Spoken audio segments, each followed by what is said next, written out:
إن الحمد لله نحمده ونستعينه ونستغفره ونعوذ بالله من شرور أنفسنا ومن سيئات أعمالنا من يهده الله فلا مضل له ومن يضلل فلا هادي له وأشهد أن لا إله إلا الله وحده لا شريك له وأشهد أن محمدًا عبده ورسوله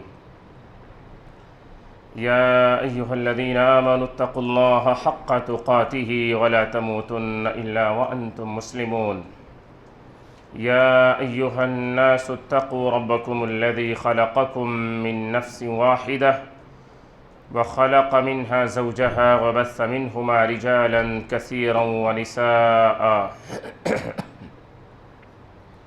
واتقوا الله الذي تساءلون به والأرحام إن الله كان عليكم رقيبا يا أيها الذين آمنوا اتقوا الله وقولوا قولا سديدا يصلح لكم أعمالكم ويغفر لكم ذنوبكم ومن يطع الله ورسوله فقد فاز فوزا عظيما أما بعد فإن أصدق الحديث كتاب الله وأحسن الهدي هدي محمد صلى الله عليه وسلم وشر الأمور محدثاتها وكل محدثة بدعة وكل بدعة ضلالة وكل ضلالة في النار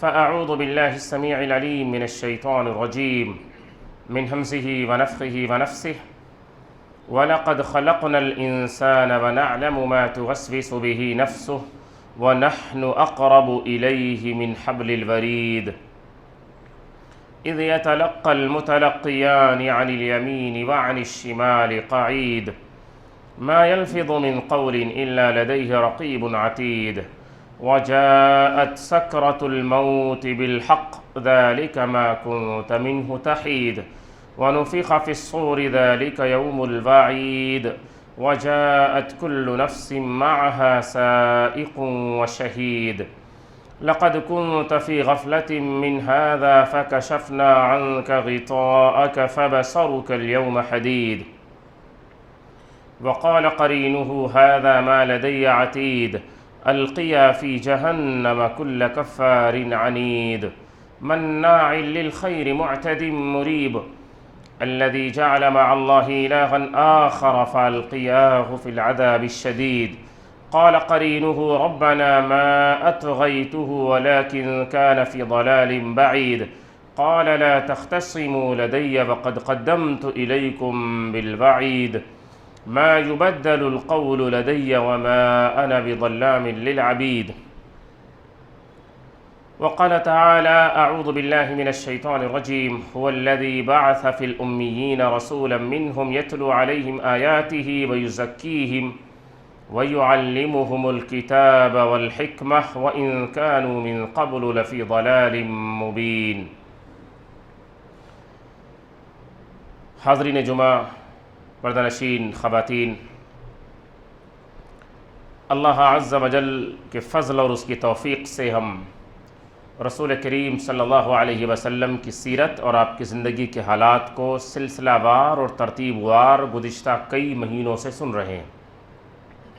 گزشتہ خطبے میں ہمیں رسول اللہ صلی اللہ علیہ وسلم کے اس عمرے کا ذکر سننے کو ملا کہ جسے عمرہ قضا کہا جاتا ہے۔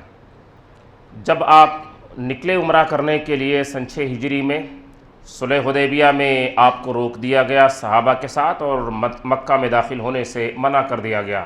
صلح کرنے کے بعد واپس آپ مدینہ لوٹ آئے اور صلح کی شرطوں کے مطابق آئندہ سال پھر آپ نے آ کر کے عمرہ ادا کیا۔ اس سے آگے پیچھے اور اس کے اندر جو چیزیں جو باتیں ہیں اور اس سے ہمارے سیکھنے کے لیے جو باتیں ہیں وہ ہم انشاءاللہ الحمدللہ سن چکے ہیں گزشتہ خطبے میں۔ آج کا یہ خطبہ اس کے ٹھیک 1 سال کے بعد جمادی الاولیٰ سن 8 ہجری کے اندر ایک واقعہ پیش آیا۔ ہم اس کے اندر داخل ہو چکے ہیں، گویا ہم ہجرت کے 8ویں سال اس وقت ہیں اور رسول اللہ صلی اللہ علیہ وسلم کی سیرت کے آخری حصے کی طرف ہم بڑھ رہے ہیں۔ جمادی الاولیٰ سن 8 ہجری کی بات ہے۔ نبی صلی اللہ علیہ وسلم نے صلح حدیبیہ کی شرطوں کے مطابق جب امن ہو گیا اور پورے جزیرہ عرب میں بہت حد تک چیزیں ٹھیک ہو گئیں اور سنبھل گئیں، تب آپ نے بہت سارے صحابہ کو آپ نے منتخب کیا جو اس لائق تھے، اور آپ نے خط لکھے، اور وہ خطوط جو آپ نے لکھے وہ جزیرہ عرب کے اندر اور اس کے باہر جو بادشاہ تھے، ان کے جو امراء تھے، ان کے نام آپ نے خطوط لکھے، اور ان خطوط میں آپ نے ان سب کو اللہ کی توحید کی دعوت دی، اپنی نبوت اور رسالت کا ذکر کیا۔ قبول کر لینے کی صورت میں ان کی دنیا اور آخرت دونوں بہتر ہوگی، یہ رسول اللہ صلی اللہ علیہ وسلم نے وعدہ فرمایا اس خط کے ذریعے۔ اور اس خط کی بھی الگ الگ بادشاہوں کے نام جو خطوط گئے، اس کی بھی تفصیلات ہم نے سنی ہے۔ یہ جو 8 ہجری کے اندر جو چیز پیش آئی، اس میں ہوا یہ کہ نبی صلی اللہ علیہ وسلم نے اپنے ایک صحابی حارث بن عمیر ازدی رضی اللہ عنہ کو ایک خط دے کر بھیجا۔ یہ خط اصل میں بصرہ کے حاکم کے نام تھا۔ جب یہ صحابی پہنچے، موتا نامی ایک جگہ ہے، وہاں جب یہ پہنچے، وہاں پر روم کے بادشاہ اور اس کے گورنر نے، کہ جس کا نام شرحبیل بن عمرو غسانی تھا، اس نے صحابی کو گرفتار کر لیا، ان کے ہاتھ پیر کو باندھ کر کے انہیں شہید کر دیا۔ اس زمانے میں بھی کسی بھی سفیر یا کسی ایمبیسڈر کا قتل کرنا بہت بڑا جرم سمجھا جاتا تھا۔ آج کے زمانے میں بھی یہ بہت بڑا جرم ہے۔ آج کے اس دور میں بھی یہ انٹرنیشنل لا ہے کہ کسی سفیر کو اگر گرفتار بھی کر لیا جائے، وہ جتنا بھی جرم کرے، اسے گرفتار نہیں کیا جا سکتا ہے، اس کے ملک سے رجوع کیا جائے گا، اس کے ملک سے اور اس کے فارن منسٹری سے رجوع کیا جائے گا، لیکن ڈائریکٹ اس سفیر پہ ہاتھ نہیں لگایا جاتا۔ آج کے زمانے میں بھی کسی سفیر کو مارنا، آج کے دور میں بھی یہی قانون ہے کہ آپ نے جنگ کی شروعات کر دی ہے، اور آپ نے اب جنگ کا آغاز کیا ہے اس ملک سے جس ملک کے سفیر کو آپ نے ہاتھ اٹھایا اور ہاتھ لگایا ہے۔ اس زمانے میں بھی یہی قانون تھا۔ رسول اللہ صلی اللہ علیہ وسلم کے اس سفیر صحابی رسول کو جب شہید کر دیا گیا تو اس کا مطلب صاف تھا کہ اللہ کے نبی سے، صحابہ سے اعلان جنگ کر دیا ہے رومیوں نے۔ اگر اس بات پر خاموشی اختیار کر لی جاتی تو پھر اس کا مطلب یہ تھا کہ رومی جو پہلے سے اس بات کی کوشش میں تھے اور دوسرے لوگ انہیں اکسا کر کے مدینہ پر چڑھائی کرانے کی کوشش میں تھے، اس سے ان کا حوصلہ اور بڑھ جاتا۔ رسول اللہ صلی اللہ علیہ وسلم نے اس واقعے کا سخت نوٹس لیا۔ جہاں صبر کرنے کی ضرورت ہوئی ہے، ہم نے دیکھا ہے کہ رسول اللہ صلی اللہ علیہ وسلم سے زیادہ بڑھ کر صبر کرنے والا کوئی دوسرا اس زمین پر نہیں ہوا ہے، لیکن جہاں ضرورت پڑی ہے کہ جہاں اس پر ایکشن لیا جائے تو رسول اللہ صلی اللہ علیہ وسلم نے دیر کیے بغیر ایکشن بھی لیا ہے۔ جہاں ضرورت پڑی ہے آپ نے بڑی حکمت سے کام لیا ہے، اور جہاں ضرورت پڑی ہے رسول اللہ صلی اللہ علیہ وسلم نے کھل کر اپنی زبان کا استعمال کیا ہے، اور آپ نے حق کو حق اور باطل کو باطل صاف لفظوں میں اعلان کر کے کہا ہے۔ کہاں کب کیسے کرنا ہے، یہ سب کچھ ہم رسول اللہ صلی اللہ علیہ وسلم کی سنت و سیرت سے اسی وجہ سے ہم سیکھنے کی کوشش کر رہے ہیں کہ چونکہ ہم معاملات کو پورا مکس اپ کر دیتے ہیں۔ جہاں حکمت سے کام لینا ہے ہم وہاں حکمت کو مٹا دیتے ہیں، اور جہاں کھل کر سامنے کھڑے ہونے کی ضرورت ہے وہاں کچھ اور کرتے ہیں اور بزدلی دکھاتے ہیں۔ تو یہ سب چیزیں ہمیں نبی صلی اللہ علیہ وسلم کی سنت و سیرت سے سیکھنا چاہیے۔ آپ کے سفیر کو جب شہید کیا گیا، رسول اللہ صلی اللہ علیہ وسلم نے اس کا سختی سے نوٹس لیا، اور آپ نے کہا اس واقعے کو ہم بیکار نہیں ہونے دیں گے اور ضائع نہیں ہونے دیں گے۔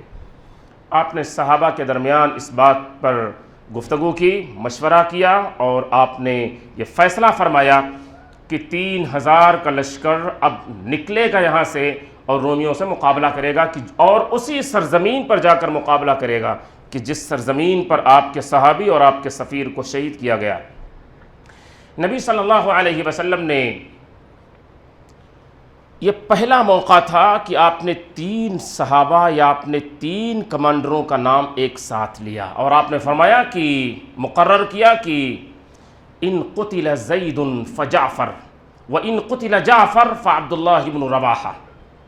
رسول اللہ صلی اللہ علیہ وسلم فرمایا کہ یہ لشکر، اس کے کمانڈر ان چیف زید بن حارثہ ہوں گے، اگر انہیں شہید کر دیا گیا تو میرے بھائی، میرے چچا زاد بھائی جعفر بن ابی طالب ہوں گے، اگر انہیں بھی شہید کر دیا گیا تو عبداللہ بن رواحہ ہوں گے۔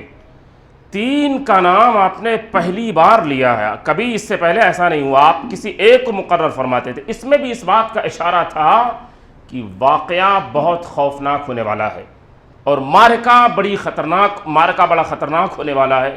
3 کا نام لینا اس بات کی طرف ایک طرح سے اشارہ تھا کہ باقی 2 کی شہادت ہونے والی ہے۔ رسول اللہ صلی اللہ علیہ وسلم نے انہیں نکلتے وقت آپ نے ان کے ساتھ چل کر الوداع کہا، اور الوداع کرتے ہوئے یہ نبی کی عادت تھی، آپ کا مزاج تھا، آپ کا طریقہ تھا کہ آپ جب کسی کو بھیجتے، کسی مہم پر، کسی مشن پر آپ روانہ کرتے تو اس کو آپ سواری پر سوار کرتے تھے اور خود پیدل چلتے تھے اور راستے مدینہ کی سرحد تک چھوڑنے جاتے تھے، اور اس دوران آپ نصیحت کرتے رہتے تھے۔ آپ نے نصیحت فرمائی کہ جنگ کے آداب آپ نے سکھلائے، جو کہ آج دنیا میں جنگ کے آداب کے نام پر زیرو ہے۔ آج کے زمانے میں صرف گنڈا گردی ہے، صرف زبردستی ہے، معصوموں کی جان لینا ہے، عوام کی جائیداد و پراپرٹی کو برباد کرنا ہے۔ رسول اللہ صلی اللہ علیہ وسلم کیا بتا رہے ہیں؟ آپ نے فرمایا کہ جاتے ہی ڈائریکٹ ان سے لڑنا ہی جانا، ان کے ساتھ بیٹھ کر گفتگو کرنا، ان سے سوال پوچھنا، ان سے حساب پوچھنا کہ انہوں نے یہ جو کیا ہے یہ جنگ کی شروعات اور آغاز ہے۔ ان کے لیے پھر بھی امن ہے اگر وہ تمہاری دعوت کو قبول کر لیں گے، اور میرا جو مشن ہے یعنی دعوت اسلام، اگر وہ اسلام کو قبول کر لیں تو پھر تو قطعاً ان سے جنگ نہیں کی جائے گی، ان کے اس گناہ کو بھی معاف کر دیا جائے گا۔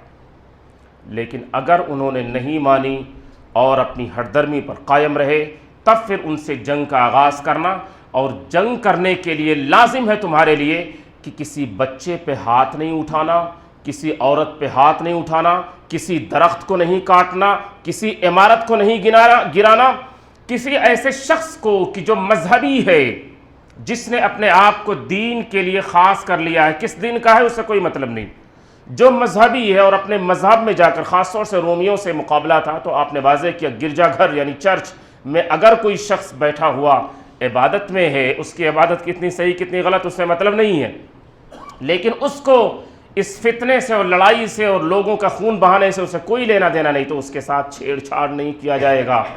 جو آدمی اپنی عمر کے آخری حصے کو پہنچ چکا بوڑھا ہے، اس کے ساتھ بھی کوئی تعرض نہیں کیا جائے گا، اس کو بالکل نقصان نہیں پہنچایا جائے گا۔ یہ جنگ کے آداب تھے جو رسول اللہ صلی اللہ علیہ وسلم نے سکھلائے۔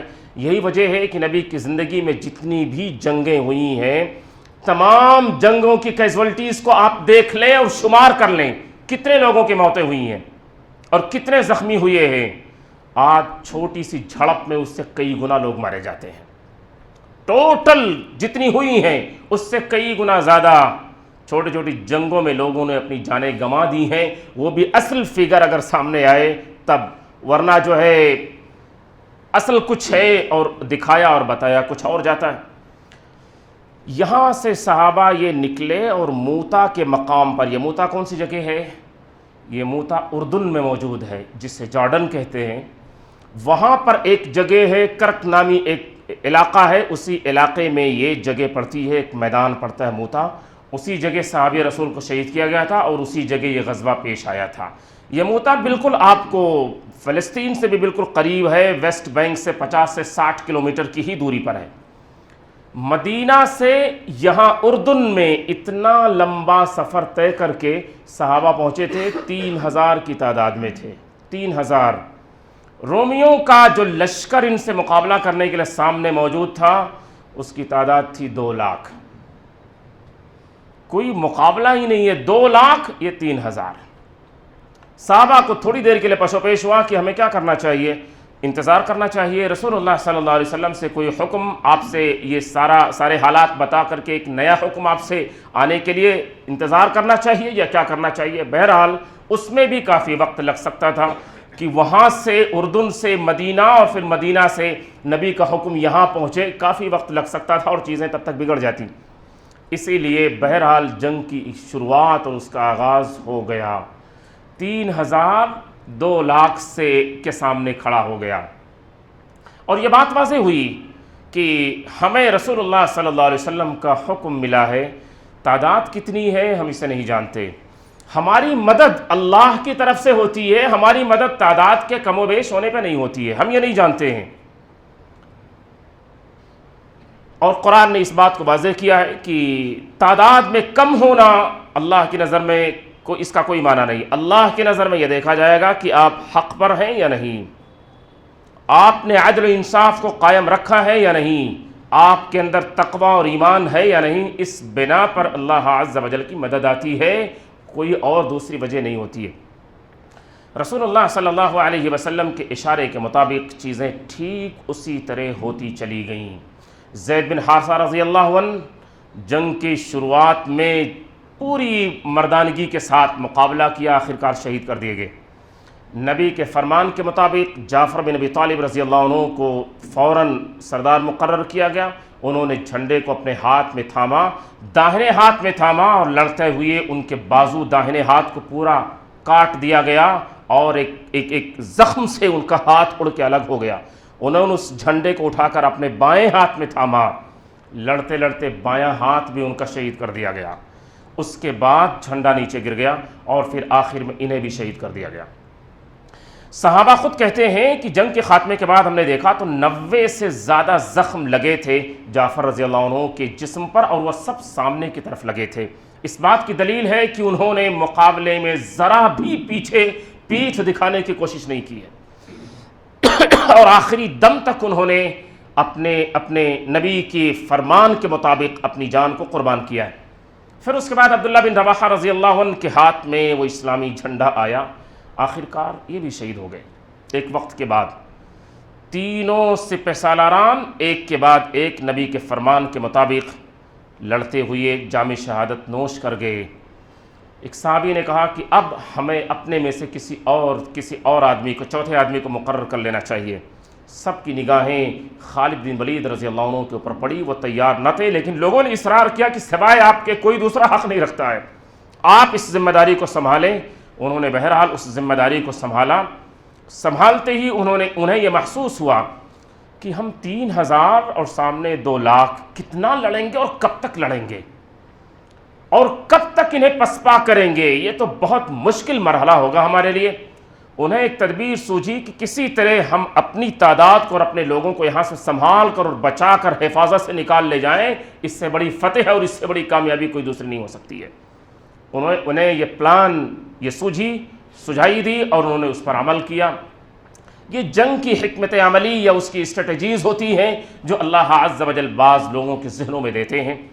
انہوں نے کیا کیا, رات کی تاریکی میں سامنے والے حصے کو پیچھے اور پیچھے والے کو سامنے کر دیا, داہنی طرف والے حصے کو بائیں طرف اور بائیں طرف والے حصے کو داہنی طرف کر دیا. انہوں نے صبح میں جب رومیوں کا لشکر سامنے آیا اور انہوں نے بہت زور سے حملہ کرنے کے لیے کہا, رومیوں کا لشکر جب دیکھا کہ یہ چہرے ان کے بدلے ہوئے ہیں, یہ دوسرے لوگ ہیں, نئے لوگ ہیں, سامنے والا جو اب تک تھا وہ نہیں ہے, کوئی اور ہے, تو انہیں یہ لگا کہ ان کے لشکر میں نیا لشکر اور آ کے شامل ہو گیا ہے, اور اس زور سے انہوں نے حملہ کیا کہ وہ گھبرا کر کے پیچھے کی طرف ہٹنے لگے.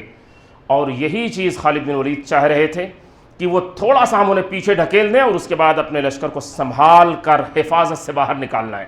اور ان کے لشکر سے, ان کے نرغے سے, ان کے پورے جال سے انہوں نے تمام صحابہ کو نکال کر لڑتے ہوئے نکال کر باہر لے آئے.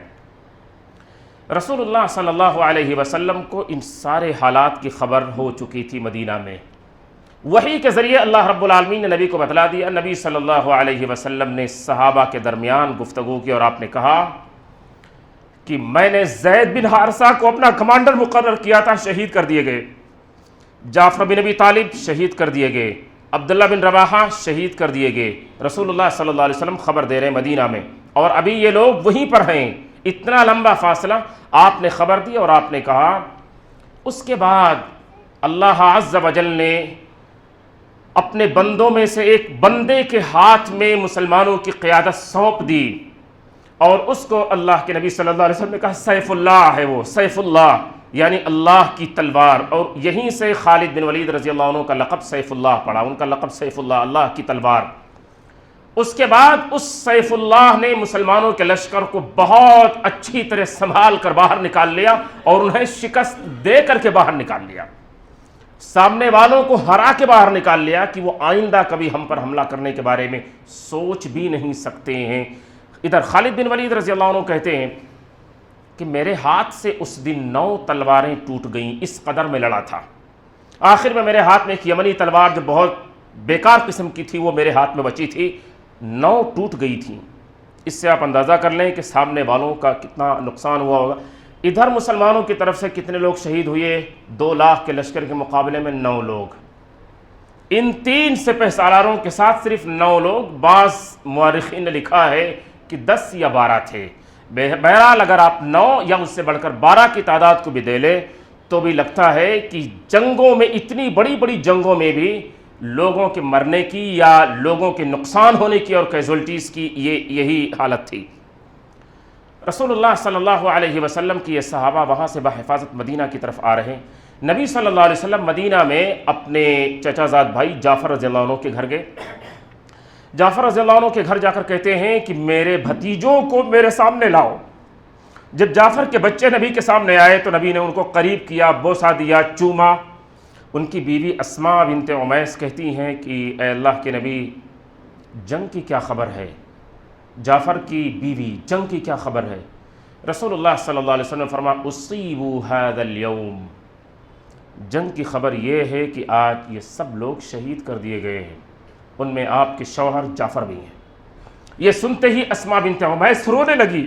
نبی صلی اللہ علیہ وسلم نے انہیں تسلی دی اور اس کے بعد یہ کہا کہ دیکھو میں تمہارا ذمہ دار ہوں، اس دنیا میں بھی اور آخرت میں بھی، پریشان ہونے کی، تکلیف اٹھانے کی ضرورت نہیں ہے۔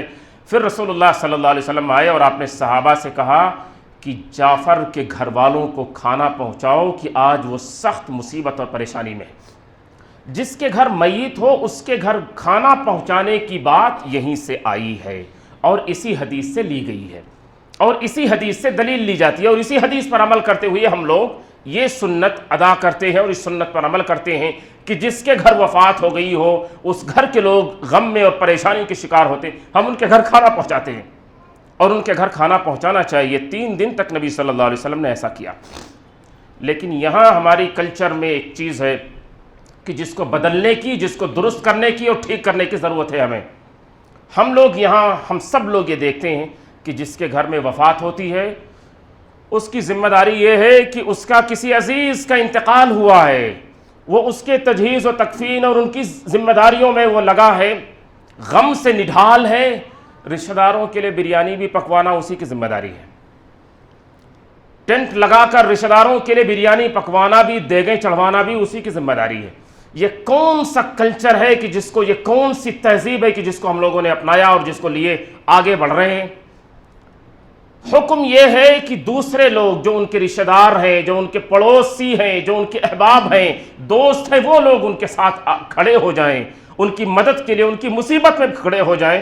اگر باہر سے آئے ہوئے لوگوں کی کہ جن کے کھانے کی ضرورت ہے، مقامی لوگوں کے، تو ان کے گھر جا کر کے دعوت کھانے کی کوئی دعوت تو ہے نہیں، لیکن سارے لوگ بھیڑ کر کے وہاں ایک فنکشن کی طرح، ایک پارٹی کی طرح سب مل کر کے کھانا کھاتے ہیں۔